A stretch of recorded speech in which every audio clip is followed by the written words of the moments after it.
rapidly approaching a recession.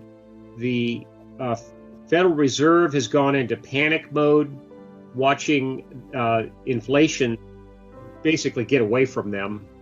I think our current Federal Reserve Chairman, Jerome Powell, is not likely to stay the course on a tight money environment. He's basically no Paul Volcker. Back during the Carter administration, the chairman of the Federal Reserve was Paul Volcker, and he had the intestinal fortitude to raise interest rates to the same level to match inflation, to really stop inflation. I don't think that Jerome Powell is going to have those kind of guts. And we'll see a pivot at some point, most likely next spring or next summer, certainly before the end of the Biden administration. And when that happens, that's going to do several things. One is it's going to absolutely kill the real estate market because even with interest rates dropping, everyone's going to see it as a signal for mass inflation. And basically the equities markets, the real estate market, the private car ownership market, and the debt that goes along with that, all of those you would think would begin to recover as interest rates start to drop again. But I don't see that happening. I think it's going to be seen as capitulation. And the markets, I think, are going to react very badly. Now, as for central bank digital currencies, I think those are definitely in the works. You can see the war drums are beating right now against private cryptos, because obviously as the governments get ready to release their sovereign cryptos, the CBDCs,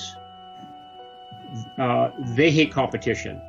And they're going to want to run all of the private cryptos out of the market by regulation, by taxation, and most importantly, by regulation of the crypto exchanges. I think that's where they're going to have the greatest impact. And if there's basically no place to exchange crypto, it's going to kill crypto. And we'll see the price of all the major cryptos with Bitcoin, Ethereum, and whatever, the bottom's just going to drop out of those at that point. Once they declare war on the cryptos, it's all over for private cryptos, at least here in the United States. As people have been asking how they can prepare for what they see as a coming convulsive breakdown of our existing financial system, we've certainly seen, as you mentioned, inflation a few moments ago, loss of purchasing power of the dollar, just a hockey stick ramp up in the creation of currency over the past 2.5 years, and this rise in inflation that shows no sign of abating anytime soon. People are awakening to the fact of the collapsing value of anything denominated in dollars. There's a question specifically from a viewer on that is, from Fricandel Special says, what are the most important things you can do to live outside the system of CBDCs? Wow. It will be tough, because once a central bank digital currency is put in place, it's just a short matter of time before they ban the use of paper currency, and there'll probably be extensive controls put on the use of foreign paper currency within the United States, and also moving paper currency, or even crypto for that matter, in or out of the United States. They basically want CBDC, the digital dollar, to be the only game in town. And if and when that happens, if they ban paper currencies and they make coinage obsolete, I think the way they'll make them obsolete is basically to declare them null and void and basically give the green light for anyone to melt down their old coinage. once that happens, all bets are off in terms of privacy, because unlike private cryptos, sovereign cryptos have full transparency to the government. With private cryptos, you have an opaque market. Basically, the only ones who know what's going on are the buyer and the seller in that market, whoever's transferring those funds. It's all private. With a sovereign crypto, with a central bank digital currency, it's completely transparent. It's transparent for tax purposes. It's transparent for all sorts of legislative purposes. If the nanny state decides that you are drinking too many sugary drinks, they can literally at the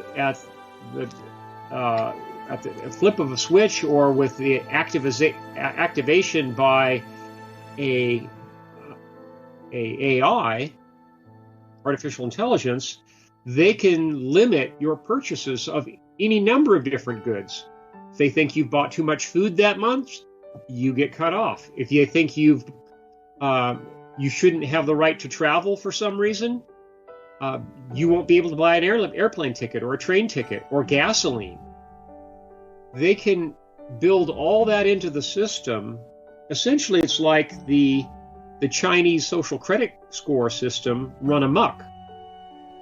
So CBDCs represent a huge loss of freedom to people, and certainly a loss of privacy. And the only way around it, unfortunately, if they do what I think they're going to do, which is make the old paper currency obsolete and ban the use of foreign currencies and cryptocurrencies, is barter. And unfortunately, though barter is a wonderful system and a long-time traditional system, logistically it's a nightmare. Because unless you're dealing locally, how can you barter physical goods over a long distance? It just isn't practicable. So that's where I stand on CBDCs. I think people should be prepared to barter. They should be prepared to live outside the system. And to be able to barter, you need to have barter goods. So that means not just having a great big fuel storage tank for your own vehicles, but buying a whole bunch of extra gas cans so that you can literally barter gasoline and diesel fuel. It means stocking up on ammunition for all the guns you own and more, because you want to. The more is common caliber ammunition that would be useful for barter. Things, the ammunition that you think that your neighbors might need and be willing to trade for the other things that you need in barter. So think ahead and think through all of the potential barter transactions that you'll have to make. And for those who want to live completely outside of the system, who refuse to even get a CBDC account, that's going to leave you in a very difficult situation, because you still have to be able to pay your property taxes and things like car registration and insurance and your utility bills. So try to identify alternative ways to make those transactions, either by means of barter in precious metals or ammunition or whatever, with a friend or a neighbor or a fellow church congregant who is in the system, who can make those payments for you out of their CBDC funds. You'd be bartering with them, probably at a slight loss, and then they would be making those payments for you. Otherwise, without making those payments, you would become persona non grata very quickly, and given the history of taxing officials here in the United States, you would also become homeless in short order.